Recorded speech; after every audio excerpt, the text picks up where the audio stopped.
Hey everyone. Tonight, I've got a story for you, one that might make you look twice in the mirror after hearing it.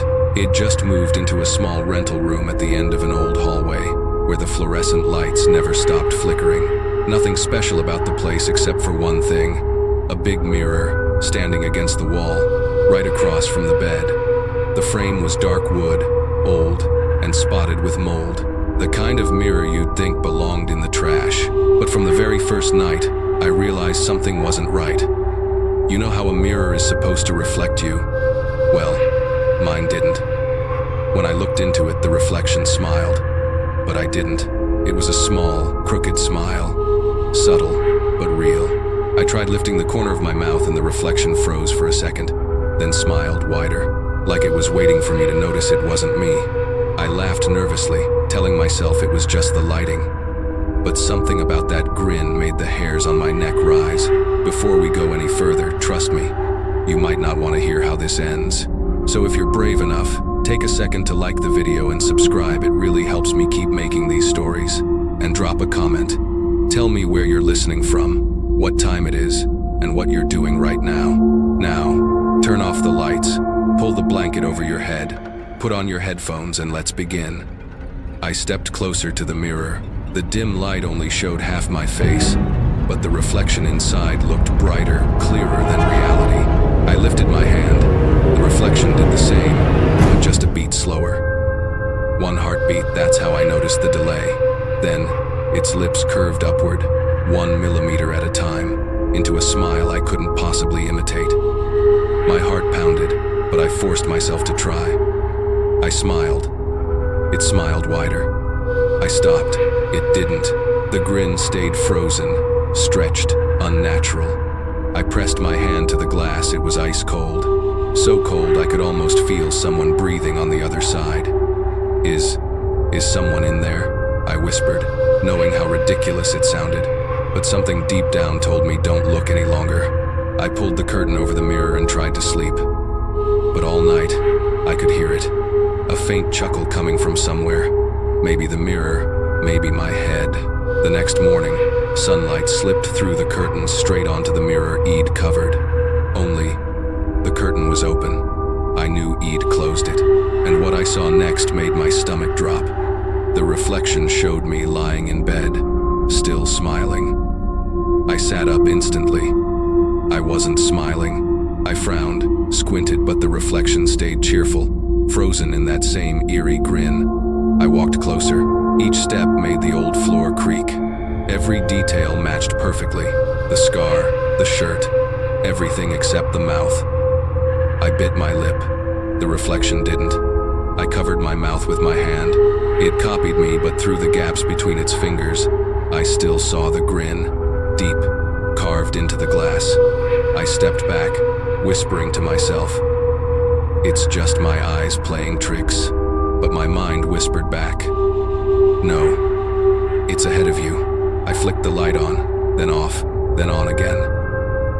The harsh white glow reflected empty eyes, my eyes, but hollow, alive with something I didn't understand. For a split second, I swear I saw them move like they were watching me. So I tried something crazy. I grabbed my phone, turned on the front camera, stood next to the mirror. When I frowned, the camera showed it instantly, but the mirror lagged. Half a second off. Frame by frame, I watched the recording. And at frame 47, the me in the mirror smiled so wide its mouth almost reached its ears, while I, outside the glass, stood completely still. I deleted the video right away, like I was afraid it might see me watching it. At noon, I was washing my face when water splashed on the mirror. I froze. The droplets began to form curves like lips moving in slow motion. Then, I heard a faint grinding noise like teeth scraping against glass. I turned around. No one. Just the slow spin of the ceiling fan. And that same smile, patient, waiting for me to speak. That night, I tried not to look at it. But every time I moved, I could feel its eyes following me. At one point, it even tilted its head, curious, like a predator watching something small try to escape. I tried joking. "If you're trying to scare me, maybe wait until I've brushed my teeth." But then, the voice came back. Not from me, from inside the mirror. The same words, my voice, echoing back. I froze. The reflection paused for a moment, then smiled wider, like it had answered. The second night, I couldn't sleep. The only sound was the ticking clock. Every time I closed my eyes, I saw that grin. Around 2 a.m., I heard it, a faint scraping, metal against glass. Screech, screech, screech. Slow, deliberate, like nails tracing lines across the mirror. I sat up. The curtain over the mirror was trembling. Step by step, I approached, holding my breath. The floor creaked under me. When I touched the curtain, the sound stopped. I yanked it open. No one, but the mirror, was glowing. Not from any reflection, glowing from within. A pale, silver light seeped through cracks in the wooden frame. And there, inside it, I was smiling. I whispered, "Come on, if you're just in my head, disappear." But it didn't. It tilted its head, lips parting just enough to show perfect white teeth. Then, it blinked. Once, twice. Before I could react, I blinked, but the reflection didn't. It just stared. That same, glued-on grin. I backed away. 1 step, 2. The reflection moved 2 slower, half a beat late, as if waiting for me to stop, so it could catch up. I ran for the door, fumbling at the lock with shaking hands, and then I heard it breathing. Right behind my neck, not mine. Wet, steady, close. I spun around. No one, just the mirror, and that smile. I switched on every light. The room lit up bright, but in the reflection, it stayed dim. Behind my shoulder, I saw something else. A shape, a shadow, standing just out of focus. I pulled the blanket over my head. I wasn't joking anymore. 3 soft taps echoed like fingernails against glass. Then silence. I turned on my phone camera, pointing it toward the mirror, too scared to look directly. And there it was, on the screen, while I lay still in bed. The reflection showed a face standing right at the mirror's edge, leaning down, staring straight at me. I shut the phone off, and I haven't looked at that mirror since. Morning came. I tried to leave for work early, anything to get out of that room. As I walked down the hallway, my landlady called out behind me. "Did someone come visit you last night?" she asked. I heard voices. I froze. "No, it was just me," I said. She gave me a faint smile. I figured, "It's just, I saw light coming from your mirror." Funny thing, everyone who stayed in that room before complained about that mirror too. I didn't ask another word. My heart was pounding. In my head, I could still hear it skr, skr, skr. Later, walking past a coffee shop window, I caught my reflection. It was smiling. I wasn't. I forced out a dry laugh. Guess I should just get a job at a mirror shop, huh? But the laugh didn't come from me alone. It echoed perfectly in sync from every reflective surface around me. The window, a spoon, the back of my phone. That's when I realized I wasn't afraid of mirrors. I was afraid of seeing myself again. That night, I decided to cover the mirror completely. Old newspapers, black and white, faded print. I taped every inch until no light could escape. When I finished, I felt lighter, as if I'd locked something behind that paper. But a few hours later, as I was drifting off to sleep, I heard it, a slow tearing sound. Shh, shh, shh. I opened my eyes. The newspaper sheets were peeling off, one by one, fluttering to the floor. No wind, no one there, only that quiet, deliberate sound of paper being ripped, and behind it the faint glow of the mirror. Breathing. I grabbed my phone and turned on the flashlight, shining it straight at the glass. But the reflection didn't glare back like usual. Instead, I saw myself standing still inside the mirror, head slightly tilted, same old smile. Only this time, something was different. The corners of its mouth were wet, like it had just been wiped clean. My hands were shaking. I whispered, hoarse, "What do you want?" 1 second, 2. Then its lips began to move. No sound, but I could read the words, "I want to smile with you." I stumbled backward. No, no, no. I shook my head like a madman. I turned off the light, then back on. The image was gone. The mirror was empty again. Just a reflection of my room. I laughed weakly. Guess I'm sleepwalking or something. But then, click. I turned around. Right at the center of the mirror, a thin crack had appeared, and from it, something dark was seeping out. Red, thick, blood. I wanted to scream, but nothing came out. I grabbed a towel and wiped it. It only spread wider, blooming like fresh paint. I threw the towel and ran out into the hallway, gasping. When I finally came back, the mirror was spotless, perfectly clean. But on my table, my phone screen was lit. A photo. It was me standing in front of the mirror, hands smeared with blood, smiling. I didn't remember taking it. Timestamp, 3:03 a.m., the same time it heard the paper tearing. I dropped the phone on the bed, breathing hard. It's fine, just coincidence, I whispered. But when I picked it up again, there was a new text from my own number. If you won't smile, I will. The screen dimmed slowly, showing my pale reflection in the black glass. And like always, that reflection was smiling. I turned the phone off and hid under the blanket. I tried to think of anything: happy pizza, cats, a beach vacation. But all I could see was that face, that smile. And then I thought, half laughing to myself, maybe tomorrow I'll just buy a new mirror, put this one out of a job. I hadn't meant to say it out loud, but the words echoed from every corner of the room, not just from the mirror, from the TV screen, from the window, from the back of my phone. All at once, a dozen voices, all smiling. The laughter rose and stretched long, steady, and perfectly in sync.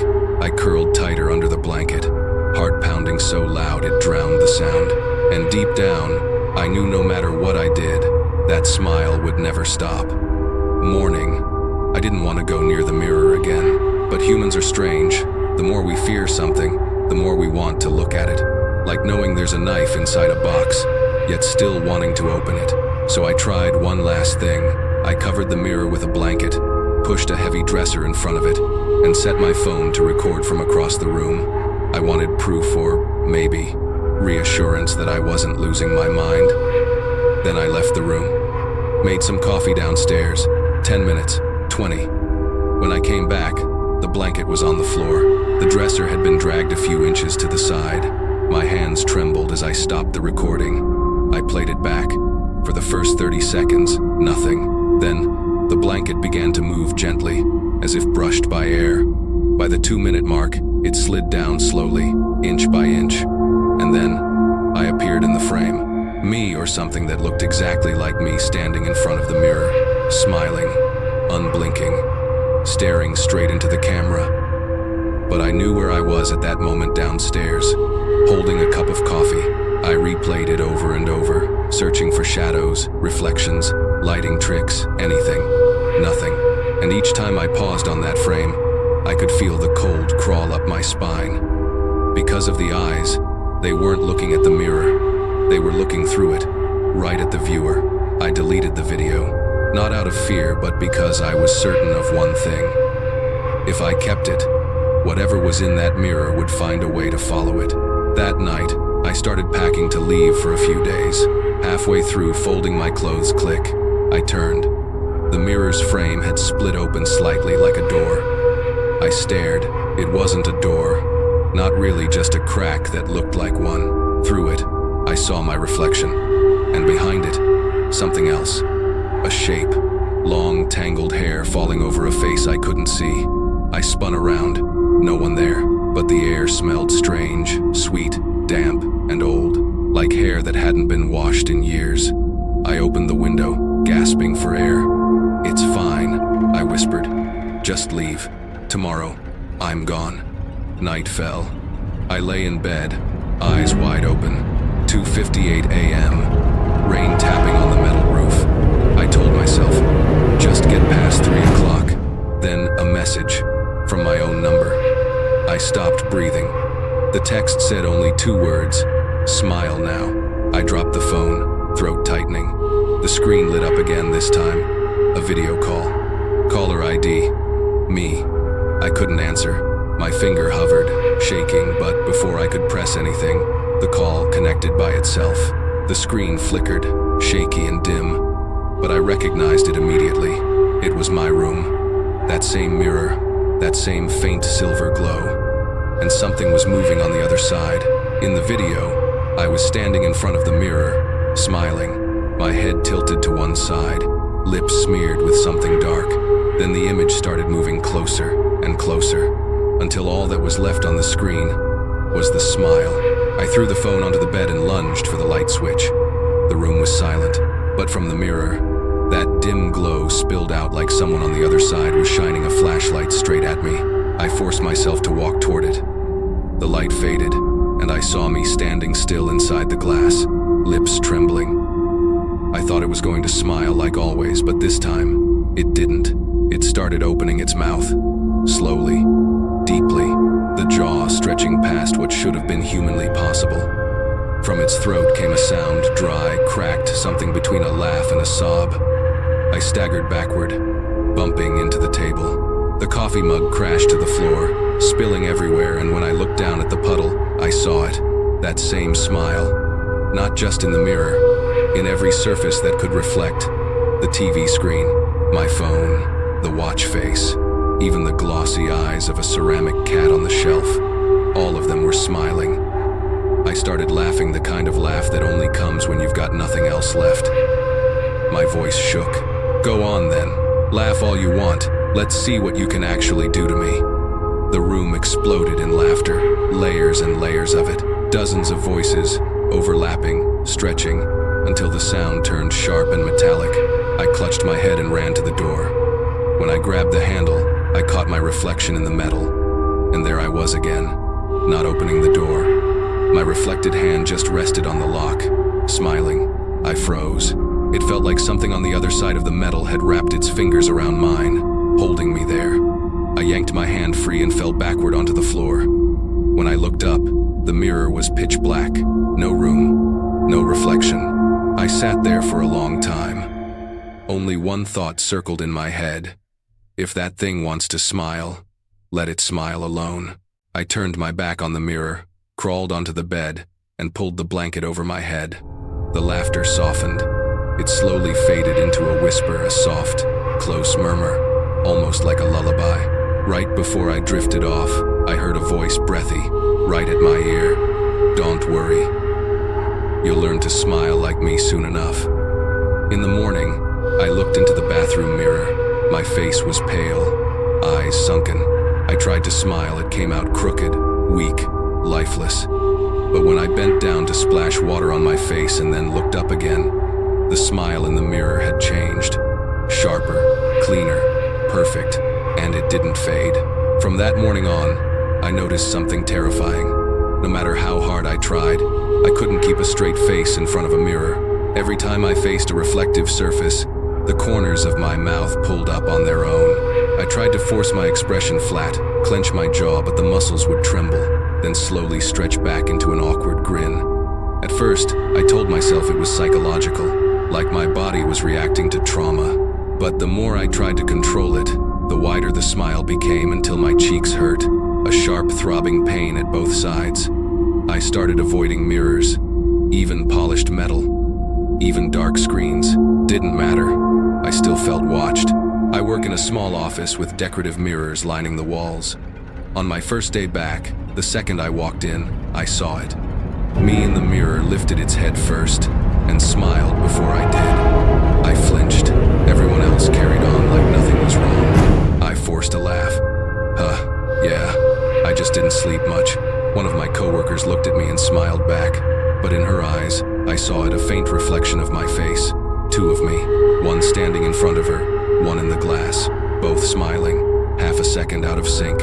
I started avoiding eye contact. It felt like the smile was contagious. At lunch, I sat alone in a corner of a cafe, staring down at my phone. The camera app opened by itself. The screen went dark, reflecting my face in a faint sheen. I hadn't touched anything. On the screen, my reflection was already smiling wider than I was. I slammed the phone onto the table, heart racing. The waitress rushed over. "Are you okay? Do you need some water?" I forced a stiff grin. "I'm I'm fine, just a little dizzy. She smiled back, a long, stretched smile. Her lips pulled so tight they looked ready to split. I just stared at her. Then she blinked. The smile vanished, like it had never been there at all. I left the cafe, feeling like the whole world was mouthing something I couldn't quite hear. Like everyone was on the verge of laughing. Silently. When I got home, I tossed a blanket over the mirror again, but as soon as I turned away, I heard a faint giggle from underneath the fabric. It was my laugh, only smaller, faster. I slowly lifted one corner of the blanket. A flash of light. There I was, pressed right up against the glass, smiling. Both hands flat against the inside of the mirror, palms smeared with blood. I screamed, yanked the blanket back down, and bolted into the hallway. A woman from the next room cracked open her door and frowned. "What's going on? I keep hearing someone laughing in your room." I shook my head weakly. "There's no one. Must be echo or something." She stared at me for a few seconds, then smiled. And that smile, it was the same. Exactly the same as the one in the mirror. I stepped back. The door to my room slammed shut behind me and locked itself. From inside, the laughter started again. Not just one voice, this time dozens, layered on top of each other, thick and warped, like it was bubbling up from underwater. I covered my ears. "Shut up. Just shut up." But the sound grew closer, clearer, until a whisper slid right into my left ear. "Why do you keep running from the mirror?" "I don't run from you." I spun around. No one there, only the shrouded mirror, the blanket over it rising and falling as if something inside was breathing. I stood there, shaking, then tried to make a joke, my voice barely holding together.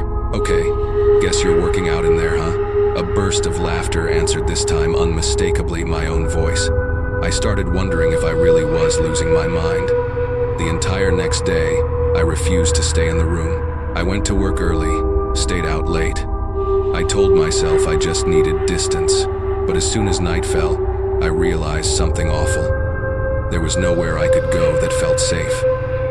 Because mirrors were everywhere. Bus windows, phone screens, storefront glass, the shiny door of a vending machine, and in every one of them, I saw the same thing. Me, smiling first. Once, while buying coffee, I caught my reflection in the fridge door. I turned my head away immediately, but just for a split second, the me in the glass didn't move with me. It stayed, looking straight ahead, still smiling. I set the coffee down and walked out, my heartbeat thudding in my ears. I just wanted to go home, shut everything out. But when I got to the stairs, my landlady was waiting at the end of the hallway. She smiled, lips trembling. "You know, that mirror in your room, it makes a lot of people happy," she said.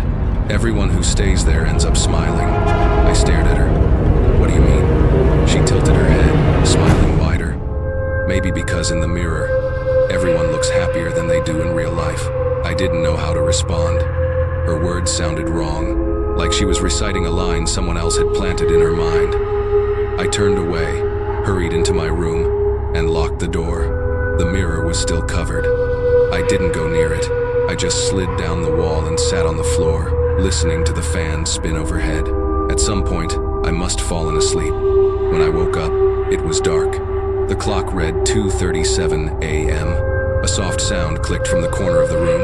Tap, tap, tap. I knew that sound. Fingernails, tapping on glass. I didn't dare move. Then a faint whisper rose from the dark, soft as breath. "Open up." My mouth's getting tired. I swallowed hard, trying to ignore it, and pulled the blanket over my head.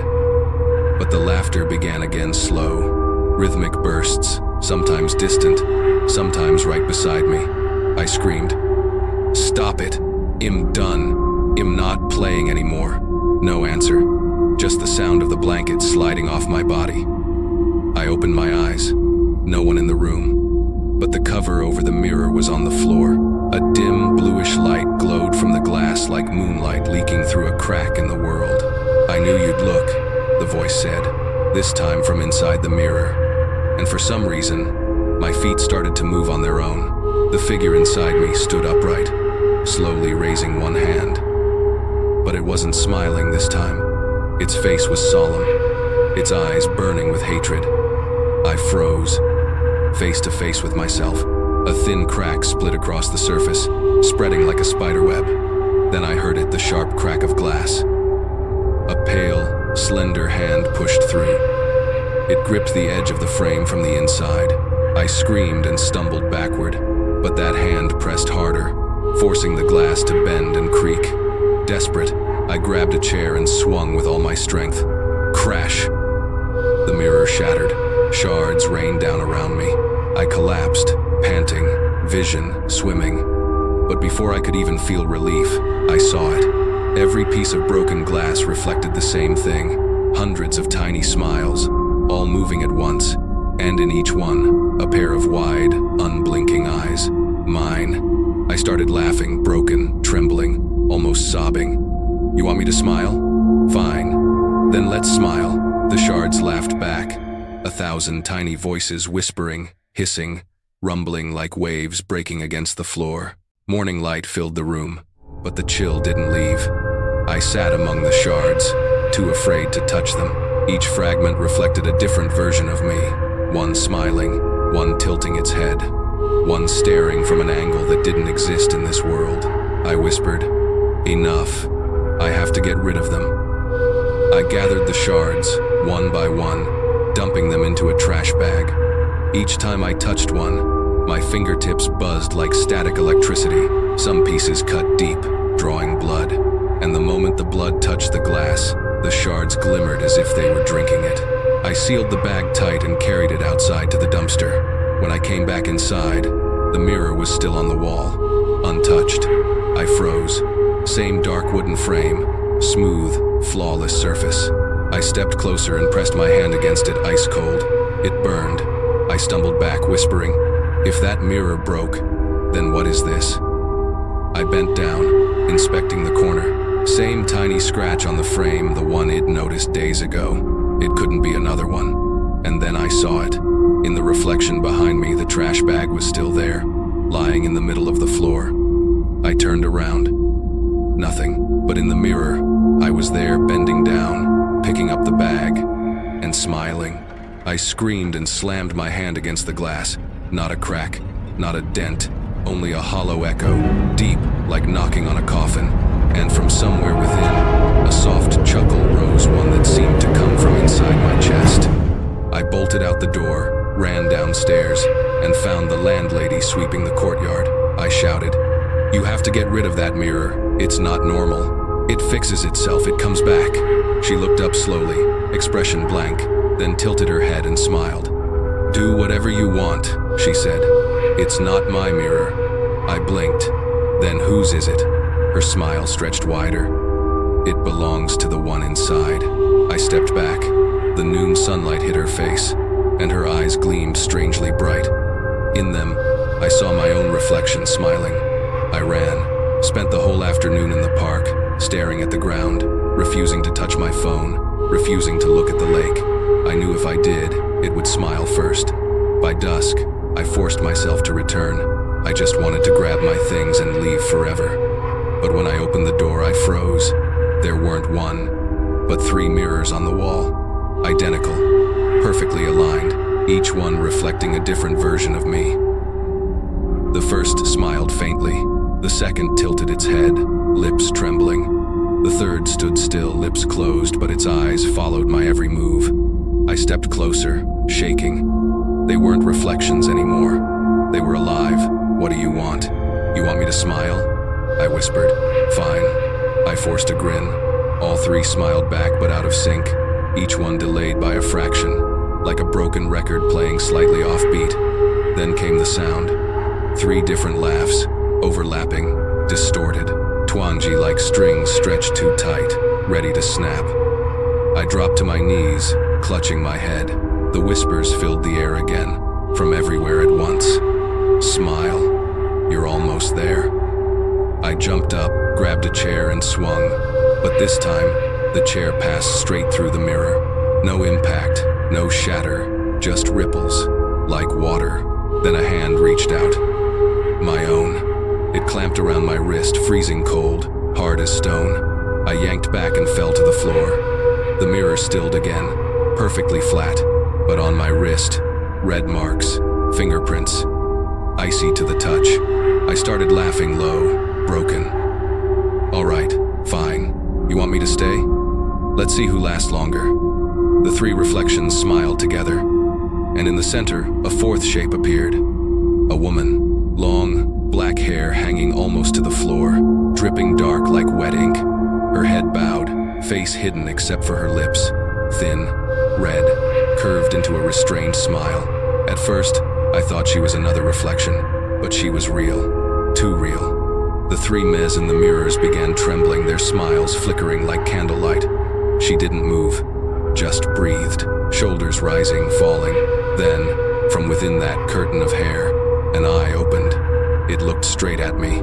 I fell backward, choking on air. The room went dark.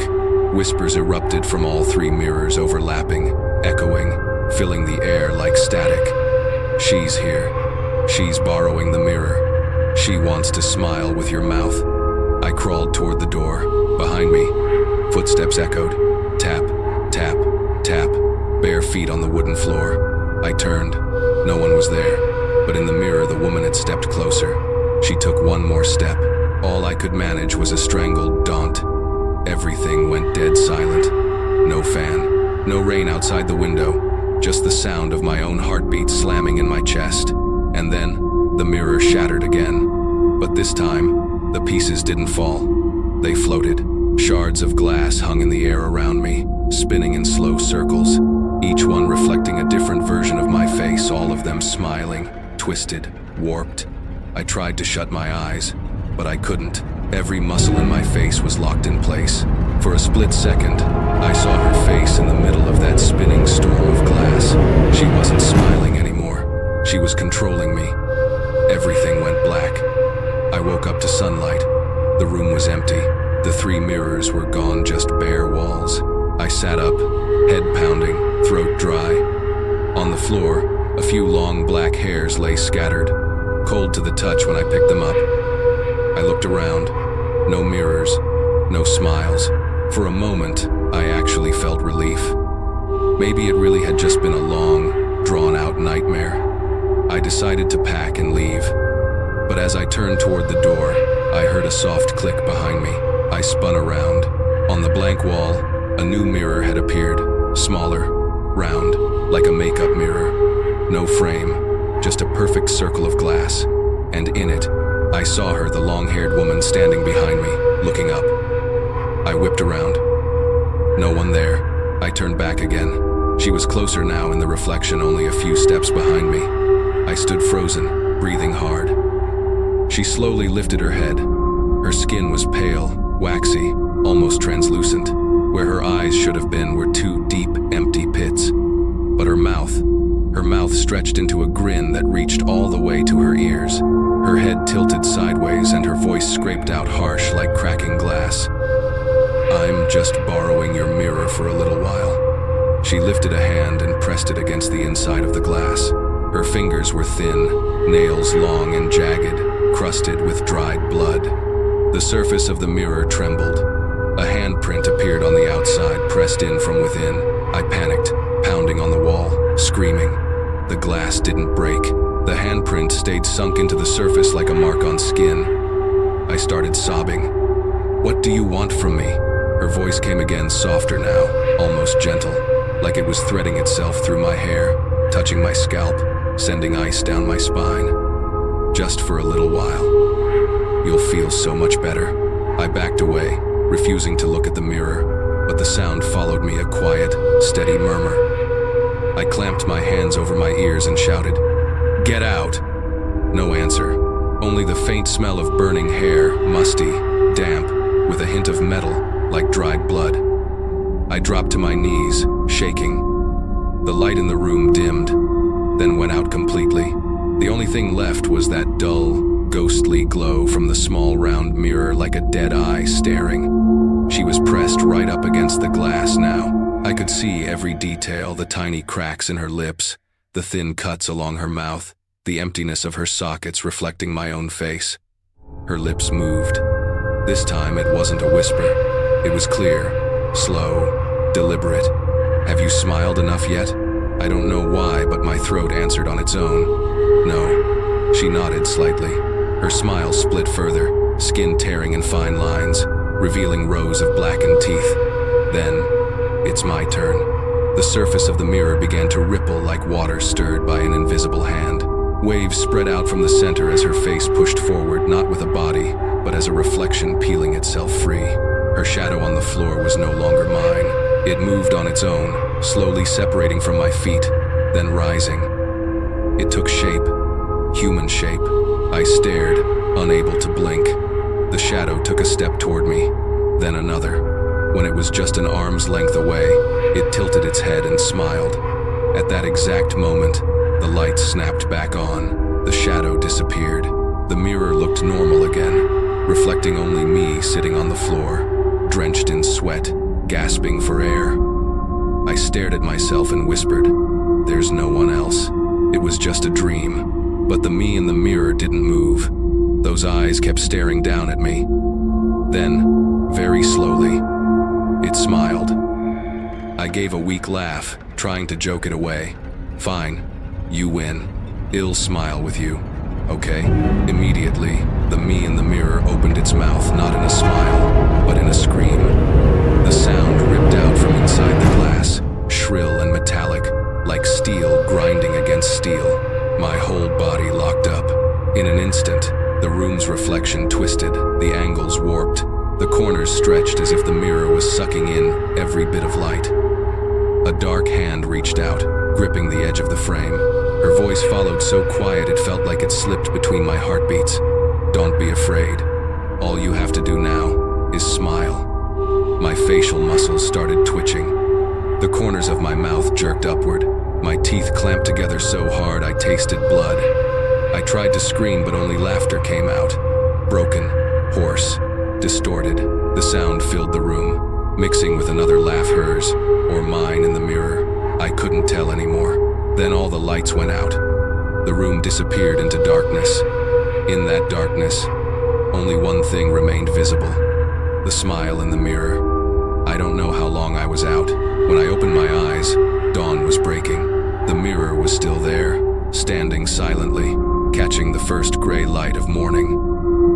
I tried to piece the night together, but the memories slipped away like dreams. Only one thing felt real. My face hurt, every muscle sore, like I'd been smiling all night.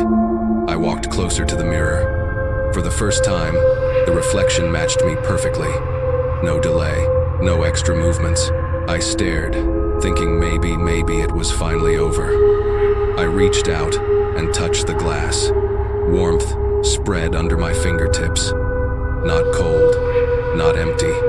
The mirror pulsed softly, in time with my heartbeat. And then, I saw it. The person in the mirror wasn't me anymore.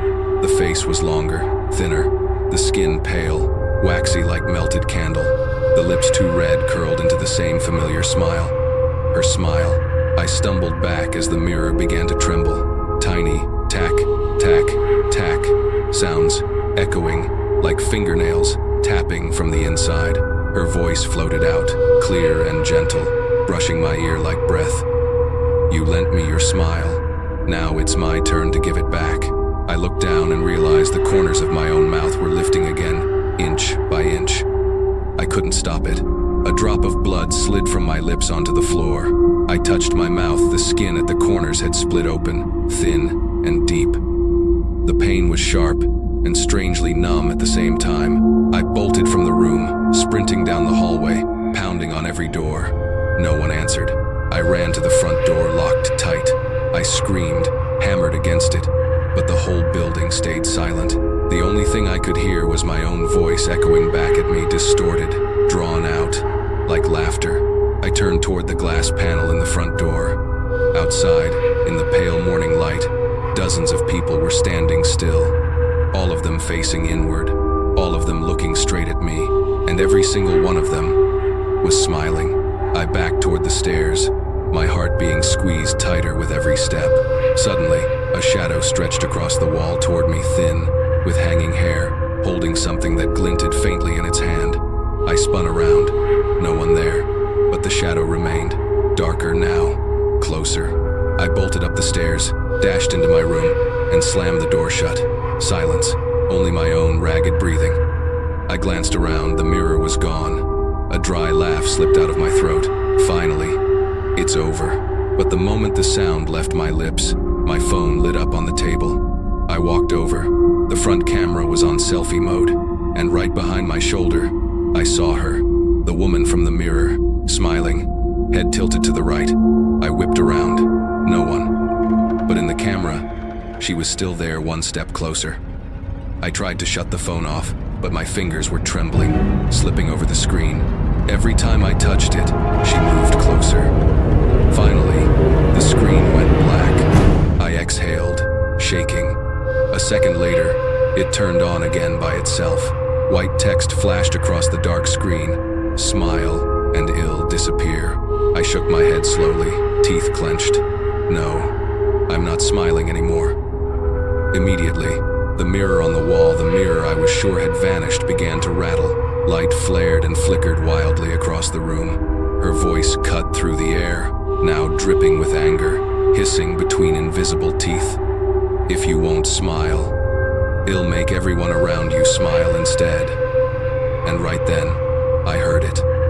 Laughter. Not one voice, but dozens, hundreds. From downstairs, from the hallway, from outside the window, all of them laughing, rising, crashing in waves, until the sound swallowed everything else. I clamped my hands over my ears, dropped to my knees, and screamed, "Stop! I'm smiling. I'm smiling." But the mirror only burned brighter. Inside it, I saw hundreds of faces, all of them mine, smiling with mouths split wide open, lips torn, eyes black and bottomless.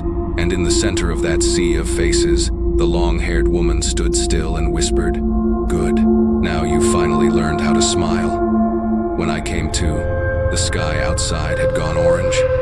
Late afternoon sun poured through the window, right onto the spot where the mirror had once hung. Now, there was only a dark scorch mark on the wall, like its shape had been burned into the paint. No more laughter, no more chill in the air. The room was unnervingly quiet, so quiet I could hear my heartbeat pounding in my chest. I didn't know if last night had been real or a nightmare stretched too far. But one thing was certain. My face hurt so badly I couldn't close my mouth properly. Both cheeks felt pulled tight, locked in place. I looked down at my phone and turned on the front camera. My face was pale, lips cracked, but the smile was still there. Fixed, frozen.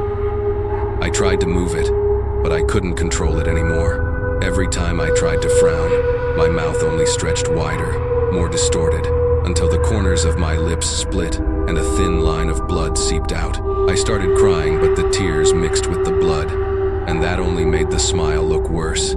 I threw the phone away and grabbed a cloth to cover the mirror on the vanity, then remembered there were no mirrors left in the room. Habit. That was all. Hands shaking, I opened the door and stepped into the hallway. The whole floor was silent. Every door shut tight. But from behind each one, I heard it. Soft laughter. Women's laughter. Exactly like her voice from the mirror. I backed toward the stairs, legs heavy. On the floor below, the landlady was standing there with her back to me. "Mom," I called weakly. She turned. I almost collapsed. Her face was bone white. Her smile stretched all the way to her ears. Her eye sockets sunken and empty. No pupils, only shadow. She spoke in a voice light as a breeze. "So, you finally learned how to smile, just like them." She pointed toward the window. I turned and nearly screamed. Outside, my neighbors, random people on the street, even the landlady's dog, all were standing still. All were facing the building. All were smiling, their faces pulled back in the same unnatural stretch, the same smile as mine. I staggered back, hitting the wall. My whole body went numb. "What did you do to them?" I choked. She tilted her head, that wide grin never faltering. "Not me. It's so happy to share its joy. Anyone who looks in a mirror, anyone who sees, will smile along." My breath came in short bursts. My eyes darted around, searching desperately for some escape. No, I can't live like this. I'm not it. I'm not it. She stepped closer, voice dropping low, heavy and cold. But it's already inside your smile, and you are already inside its mirror. Go on. Check. I don't know why I listened. I went back to my room and found my phone. The screen was cracked, but the camera still worked. I turned it on. The image appeared, an empty room. No me. I waved my hand in front of the camera. Nothing. Panic rose in my throat. I glanced around in real life, and on the screen, in the center of the room, someone was standing. The long-haired woman, back turned to me. Slowly, she turned around and I saw my own face, smiling. I screamed and hurled the phone to the floor. The screen shattered, went black, but in the shadow my body cast on the ground, I still saw that smile. Her smile, twitching, distorted, refusing to fade. I clutched my head and started laughing rough, half mad. Fine. You want me to keep smiling? I'll smile until my face tears apart. So I smiled. I smiled until my lips split, until my teeth slammed together, until blood ran down my neck. The more I smiled, the more I heard the echo, hundreds of others laughing with me, fading into the distance, as if the whole city were laughing somewhere far away. In the end, only my laugh remained thin, hoarse, stretching through the empty room, refusing to stop. That night, it felt like the city itself was laughing. I sat by the window, looking down at the street. Under the sickly yellow streetlights, groups of people walked slowly, quietly, every face wearing the same expression. Not happy, not amused, just hollow, frozen, like a mask. I gently closed the window. Every sound made me flinch. In my head, her voice returned. See? Once everyone's smiling, no one can tell who's afraid anymore. I leaned my head against the wall, eyes shut, trying to force the tears back. When I opened them again, there was a small mirror on the desk in front of me. I had no idea where it came from. I didn't dare go closer. From where I stood, I could already see me in the glass, still sitting in that same spot, head tilted to the right, smile wider and deeper than before. Then the reflection began to move before I did. The me in the mirror lifted a hand and wiped it across its mouth, dragging a long red line across its lips. I shot to my feet and shouted, "Stop it!" But the reflection only tilted its head further, lips moving slowly. "Now you look just like me." The room dropped several degrees. I turned away, but as I did, a soft tapping sounded from the mirror. 1, 2, 3, steady, like a signal. I hadn't meant to look back, but my legs carried me anyway. On the glass, letters began to appear, one by one, as if written by a fingertip from inside. "Help me out." I shook my head, backing away. "No, I don't want to see you anymore." But more words scratched themselves into the surface, crooked and warped. "Just smile with me one last time." I dropped to my knees, shaking. I knew that if I did it, something in me would be gone for good. But if I didn't, this thing would never stop. I screamed, my voice shredded raw. "What do you want from me?" The mirror went dark. A tiny voice like wind squeezing through a crack in the window answered, "Not from you, through you." Before I could understand, the mirror exploded. Shards flew in every direction. I covered my face, but when I lowered my arms, I realized none of them had hit the floor. They were hanging in the air again, spinning slowly around me. Each shard held a different face. All of them were me at different ages, in different forms. A younger me, an older me. Faces twisted out of shape, skin torn and ruined. Every one of them smiling. I tried to scream, but no sound came. The shards started pulling together, fusing, twisting into a new mirror, larger, brighter. And this time, I wasn't in it at all. In the glass stood the long-haired woman, perfectly still, holding something in her hand.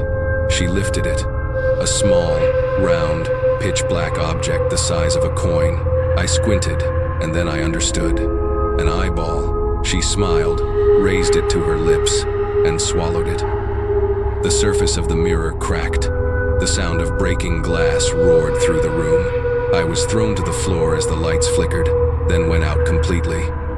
When I pushed myself up in the dark, heart pounding, I saw the mirror was gone. The wall was covered in scratches, hundreds of tiny lines carved by fingernails, overlapping each other in a suffocating pattern, all spelling the same two words over and over: smile, smile, smile. I clutched my head as tears streamed down my face, but my body betrayed me. The corners of my mouth pulled up on their own, forming a perfect smile. No more pain, no more fear, just a sweet, numbing stillness like being lulled to sleep. I let out a faint little laugh, thin as a breath. Fine, if smiling is how this ends, then... I never finished the sentence. Somewhere in the darkness, someone laughed back, soft, gentle, and then fading away, as if my smile had just been copied and carried to somewhere else. The next morning, I woke up to absolute silence. No wind, no voices, not even the whir of the fan. Everything around me was frozen, like the world had stopped right before someone burst out laughing. I looked around. The mirror was gone, but now, every surface in the room was polished, reflective: the window, the floor, the tabletop, even the closet door. And in each one of them, I saw a piece of myself. In the corner of the desk, I was smiling. On the wall, I had my head tilted. On the floor's reflection, I was staring up, lips moving, mouthing something I couldn't hear. The entire room was filled with tiny versions of me, a silent choir of reflections stitched together. I grabbed the blanket and tried to cover everything, hiding every surface that could reflect. But the more I covered, the more I saw a faint glow leaking out from under the fabric, like someone's eyes staring through from the other side. I tried to leave. When I opened the door, the hallway was as dark as always. But at the far end, there was a mirror I had never seen before. Huge. It covered the entire wall. In it, I saw not just myself, but everyone who had ever lived here.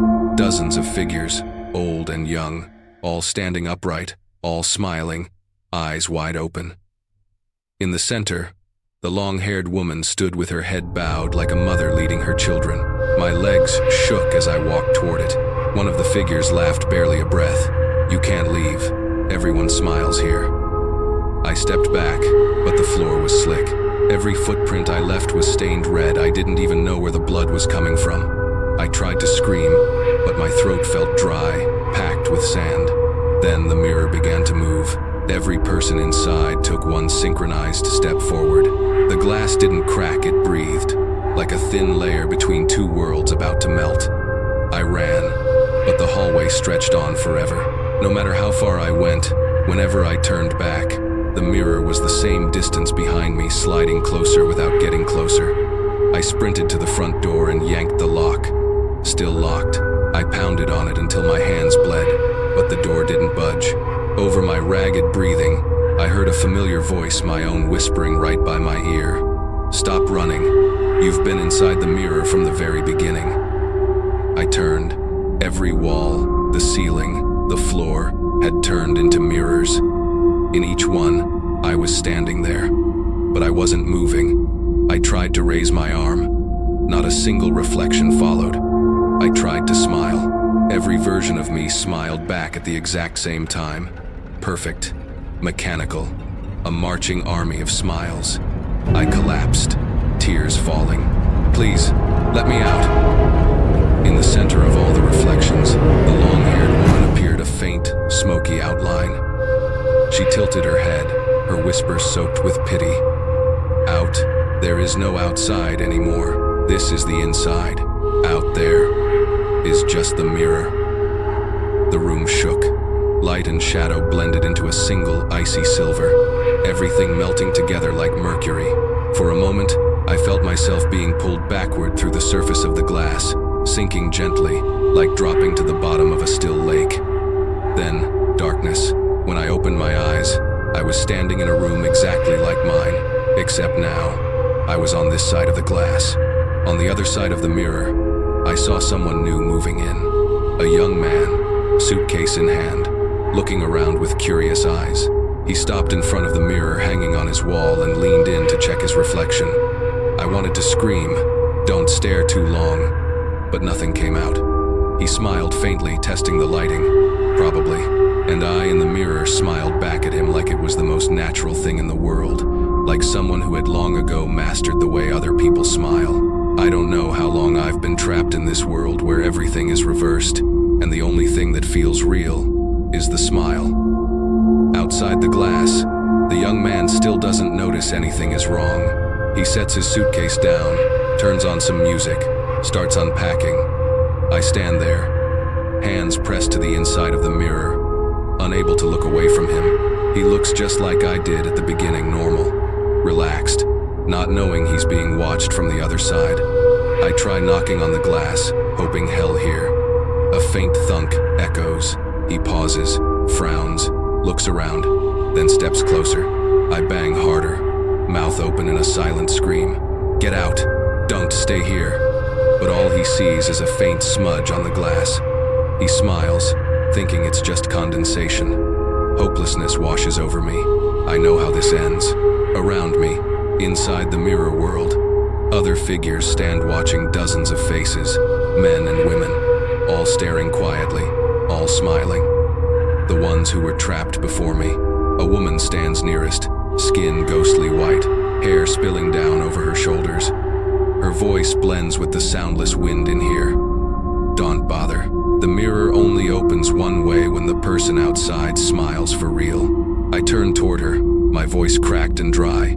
"And you? Who are you?" She doesn't answer. She just smiles and points back at the young man who is now plugging in his phone, setting it up on the table, opening the camera to record a test vlog. On his phone screen, my reflection is clear. She whispers, "Get ready. It's your turn again." I shake my head, backing away. "No, I'm not doing this. I'm not hurting anyone."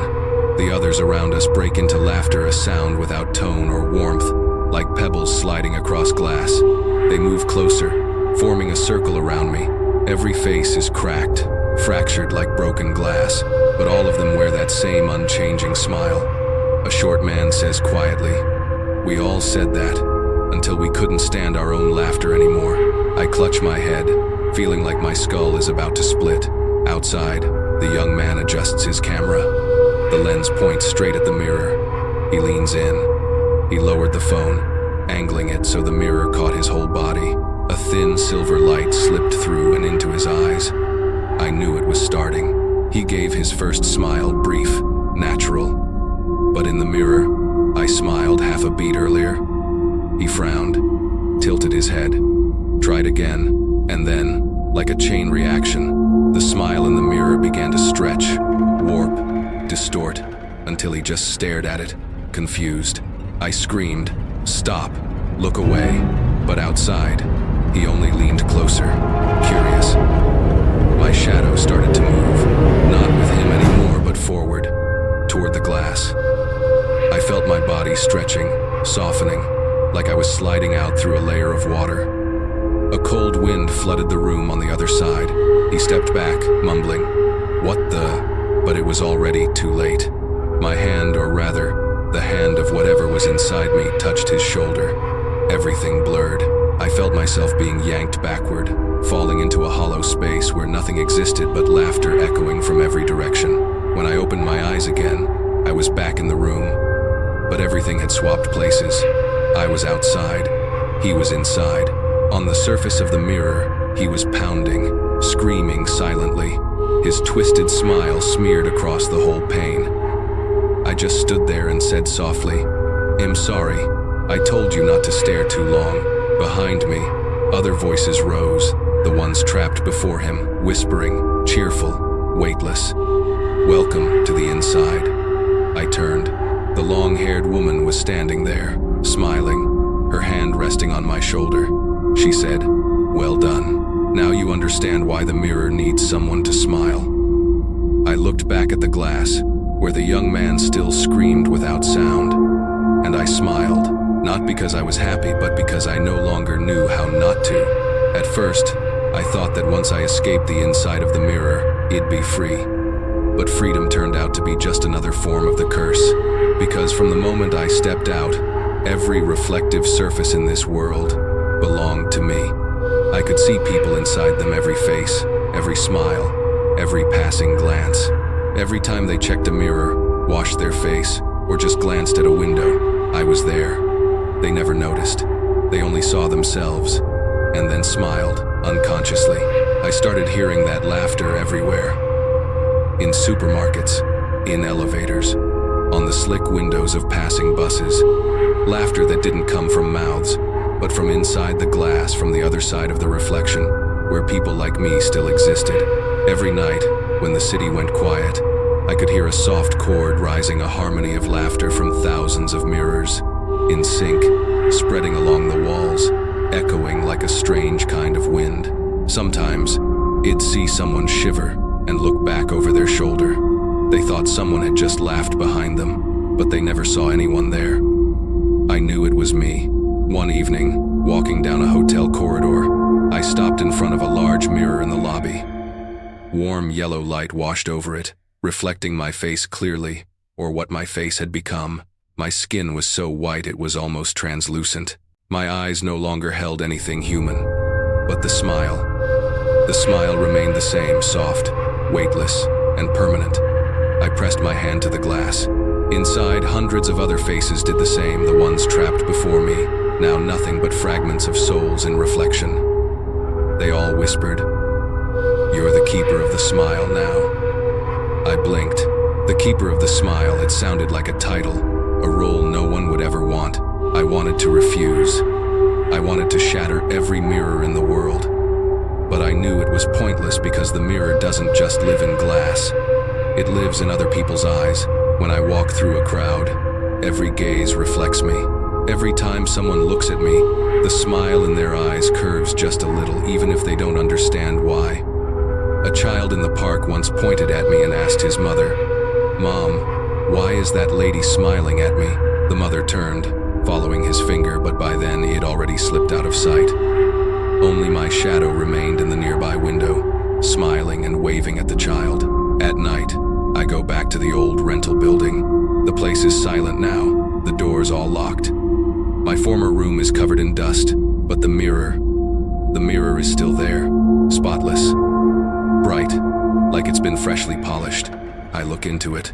There's no reflection. I smile. Then another hand from the other side lifts to press against the exact same spot as mine. For the first time in days, I see the long-haired woman again. She stands behind the glass, her gaze icy but calm.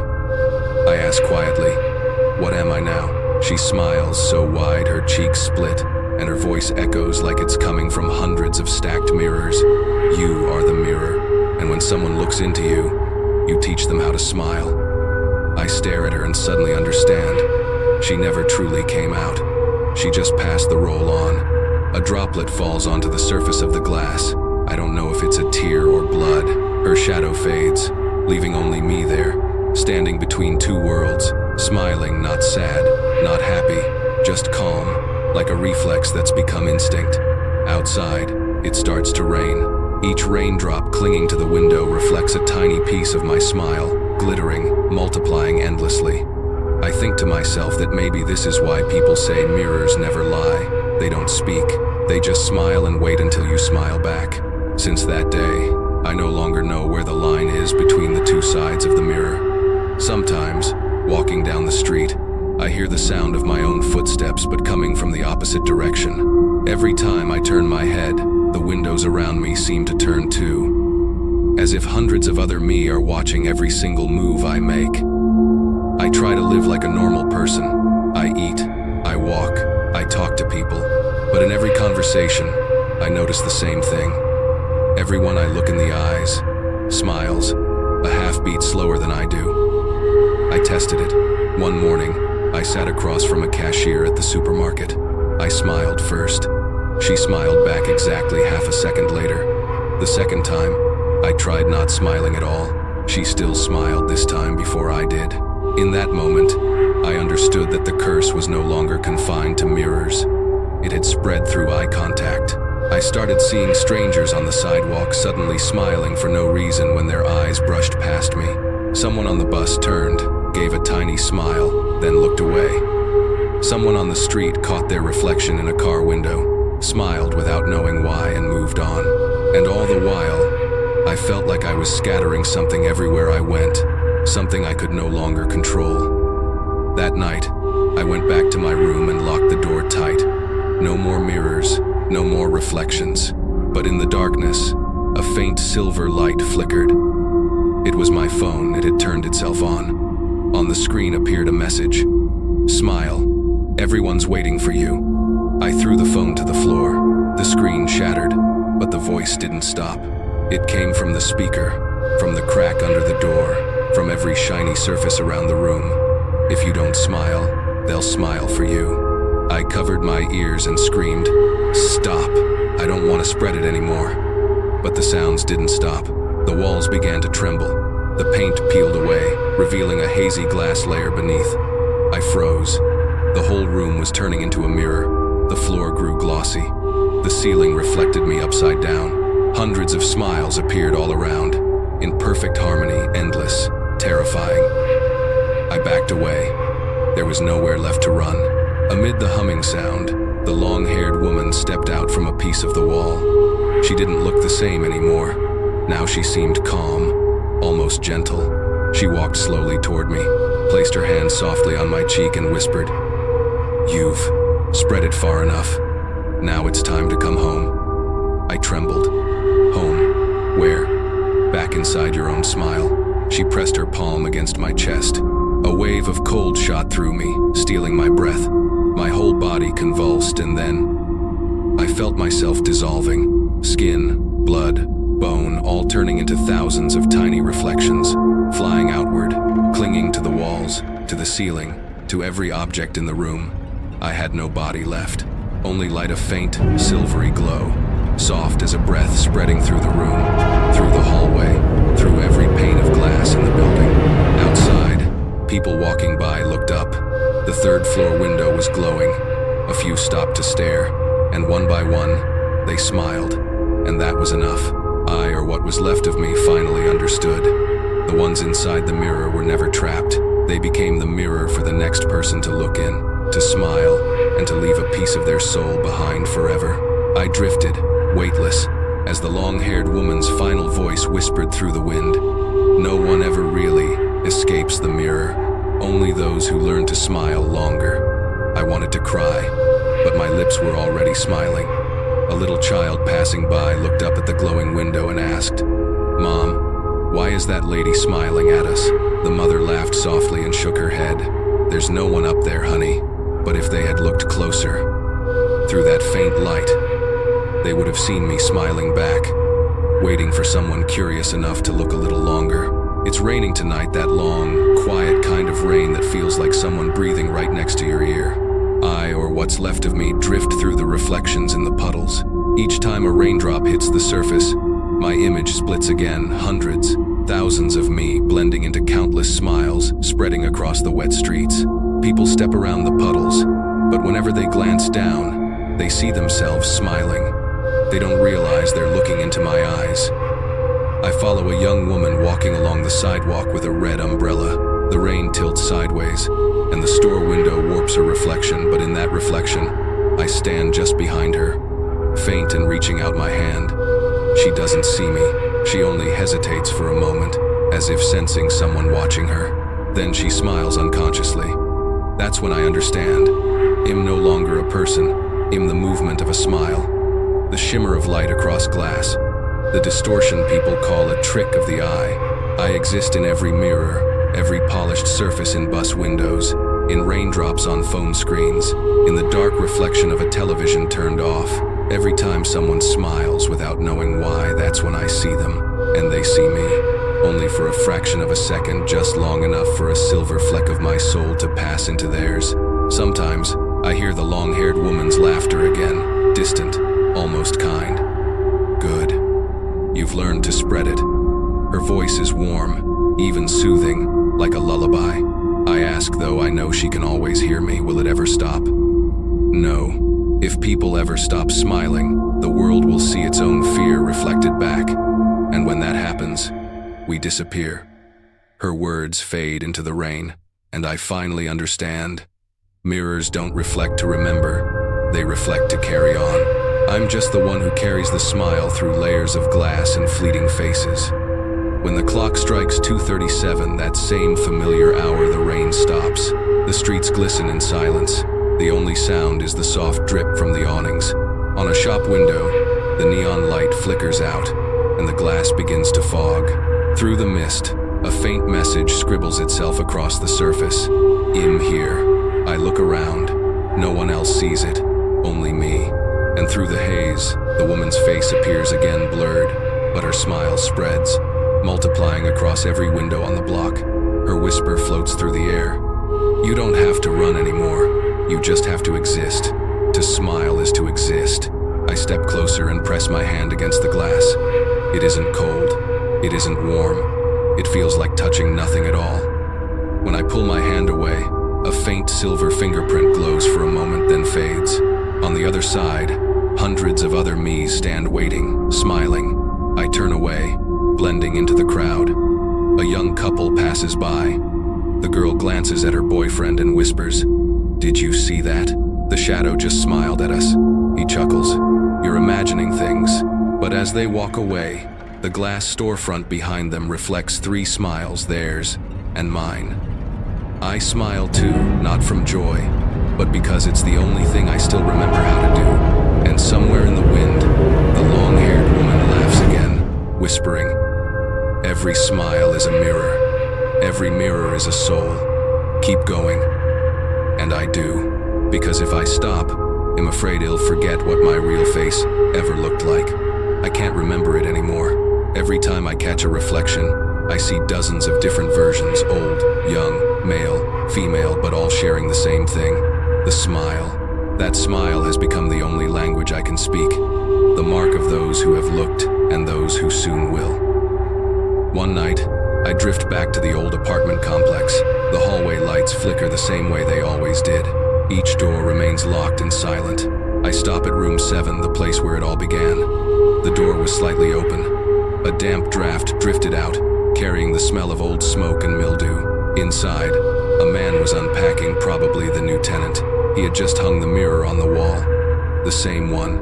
Dark wooden frame, a thin crack in the upper right corner. I saw it, and my heart, if I still had one, clenched so tight I could barely think. Everything inside me screamed, "Don't look into it," but no sound came out. Only a faint breeze passed through the room, rustling the curtain. He wiped the surface clean, smiled faintly, and murmured, "Old mirror, but still shiny." I stood behind him, just a few steps away. I saw my reflection in the glass, faint, blending with the shadow behind him. The long-haired woman was gone now. It was only me. I reached out, placing my hand softly against the mirror from my side. For an instant, the surface trembled. He froze, frowning. Then, slowly, he lifted his hand and touched the exact same spot. The contact, cold, sharp, and achingly familiar, made me shudder. Between the layers of glass, silver light spread like spilled ink. He stepped back, eyes wide, staring into the mirror. Inside it, I was smiling at him. "What the hell?" he whispered, stumbling backward. I knew I shouldn't continue, but my hand was glued to the surface, as if something stronger was holding me there. Then a voice spoke, not hers this time, but mine, rough, hollow, echoing from the other side. "Don't be afraid, just smile." He shook his head and ran for the door, but the lock jammed. The lights flickered once, then went out. Darkness swallowed the room, except for the faint glow coming from the mirror. In that glow, I saw everything clearly, the man standing in the middle of the room, his back to the glass. I stood inside, facing him. Then, slowly, his reflection in the mirror turned its head, but the real body did not. He didn't see, but I did, and I knew the mirror had chosen its next keeper. I stepped back, deeper into the glass, making room for him. The light around the room began to collapse inward, flowing into the mirror, until the entire space went pitch black. When the light returned, Only one person stood before the glass him, gazing at his reflection, smiling that same familiar smile. I no longer felt a body, only movement like breath slipping between panes of glass, through windows, screens, phones, even the droplets in a forgotten glass of water. Somewhere along that drifting, I heard her voice again, distant but clear. Good. Now you understand. Every keeper of the smile is just a bridge. There's no end, only continuation. I wanted to ask her one thing. What about my real face? But before I could speak, I saw it, my true face, appearing in the small mirror on the desk of a little girl doing her homework, somewhere far away. That face smiled, gentle, calm, unafraid. The girl looked up and smiled back, and I understood the curse had begun again. Somewhere, I whispered, not with a voice, but with the breath that slides between mirrors. Welcome to the world of those who know how to smile. Outside, thunder rolled, and in each raindrop clinging to the glass, 1,000 tiny smiles shimmered, all of them me. I've lost count of how many people have seen me. Each soul that passes through a mirror leaves something behind, a laugh, a sigh, a shard of memory.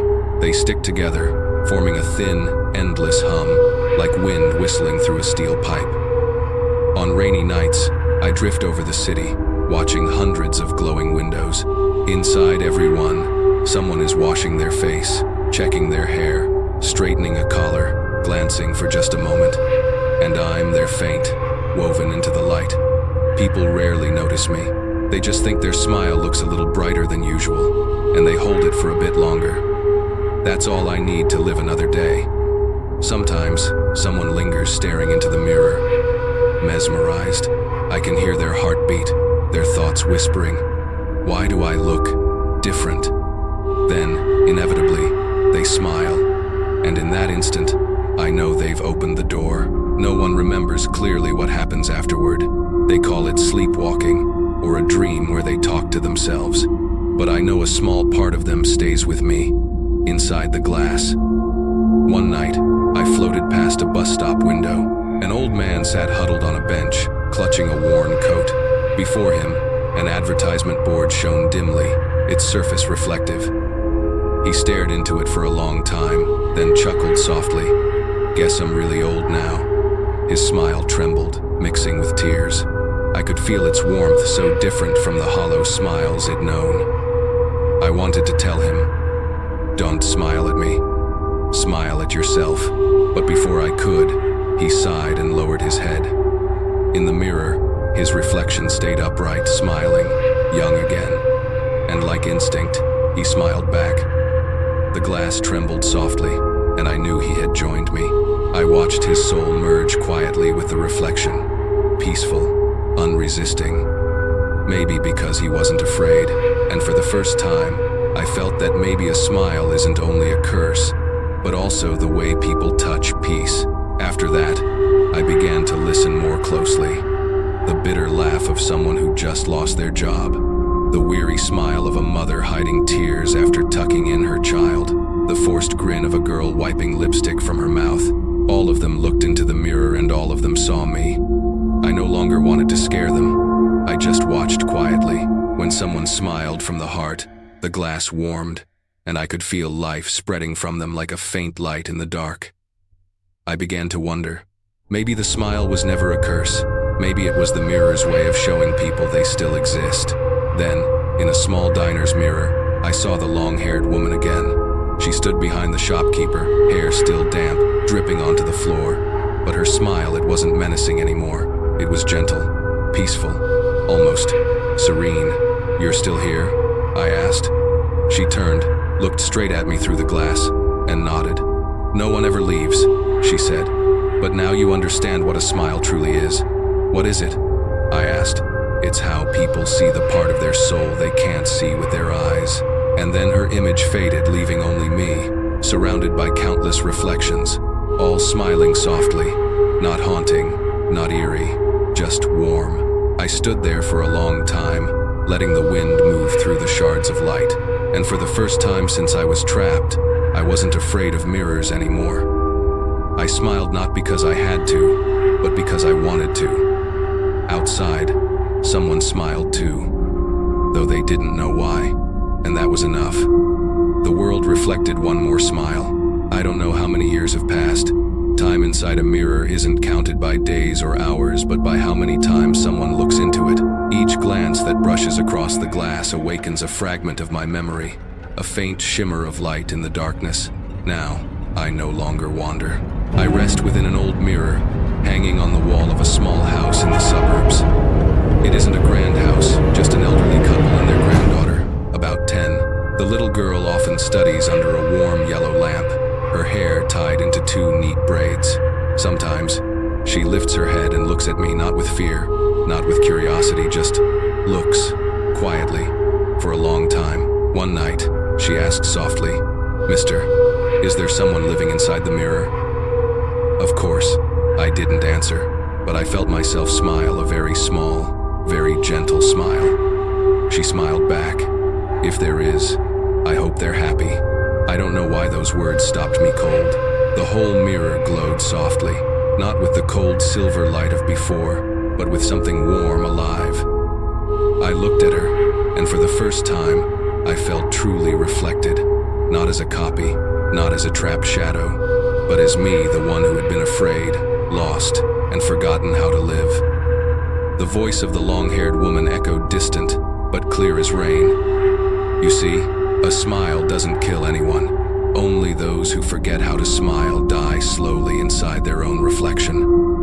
I whispered, unsure if anyone could hear me. Then, "Can I go now?" Her answer came like a breeze through the curtains. "You were never imprisoned. You just refused to see the light inside your own smile." The room fell quiet again. The little girl kept writing, the soft scratch of her pencil mingling with the rain outside. And then I realized for the first time in my existence, I wasn't reflecting anyone else's smile. The one on my lips was mine alone. Slowly, the glass before me faded, turning hazy, then dissolving like mist. I could feel my body again, light, warm, real. I looked around. No mirrors anymore. Only the soft glow of the lamp and the steady rhythm of rain. I stepped outside onto the porch. The drizzle continued, fine and silver. Each raindrop that hit the ground reflected a bit of light, and I knew, somewhere, the other Mez were smiling too, living in their own quiet ways. I closed my eyes and listened the laughter of the long-haired woman, the old man at the bus stop, the girl with the red umbrella, the young man who once replaced me in the mirror. All their voices blended together, gentle, airy, no longer frightening. When I looked back through the window, the little girl had fallen asleep on her desk, her face peaceful beneath the lamplight. On the glass beside her, a faint mist appeared, then slowly shaped itself into words. "Thank you for smiling." I smiled one last time and bowed my head. Then everything dissolved into the rain. No more reflections, no more mirrors, only a small, tender laugh spreading softly through the house, melting into the night like a lullaby for the last remaining souls. And somewhere within the wind, a whisper lingered. If tonight you see yourself smiling in the mirror and don't know why, don't be afraid. It might just be someone on the other side saying hello. And that was the end. My story, the story of the woman in the mirror, ended with a smile.